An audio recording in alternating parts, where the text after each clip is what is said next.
எதுலயோ ஊழல் பண்றாங்க. காட்டுல கடைசியில உடம்புல இருக்கிற உறுப்பையும் விட்டு வைக்கல. மேல திமுக காரர் நடத்துற மருத்துவமனைக்கு ஜாக்கிரதையா போங்க.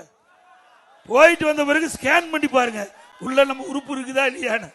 ஏன்னா திமுக எம்எல்ஏ நடத்துகிற மருத்துவமனையில கிட்னி முறைகேடாக ஏழை மக்களிடத்து எடுக்கப்பட்டதாக புகார் வந்து எது திமுக ஆட்சி திமுக எம்எல்ஏ அவருடைய மருத்துவமனையில் ஆய்வு செஞ்சு அதிகாரிகள் ஆய்வு செஞ்சு முறைகேடு இருப்பதாக சொல்லி அந்த உரிமத்தை ரத்து பண்ணியிருக்கிறாங்க. தப்பு நடந்திருக்குல்ல. யாருடைய அரசாங்கம்? திமுக அரசாங்கம். யாரு? திமுக எம்எல்ஏ. யார் விசாரணை பண்ணது? திமுக அரசு விசாரணை பண்ணுது. யார் அந்த உரிமத்தை ரத்து பண்ணது? திமுக. அப்படின்னா கைது பண்ணணும்ல. சாதாரண கிராமத்தில் ஒரு பிரச்சனைனா உடனே கைது பண்றீங்க.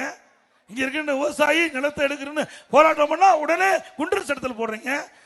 உறுப்பு மாற்று உறுப்பை திருடுறவர்களுக்கு விடலாமா?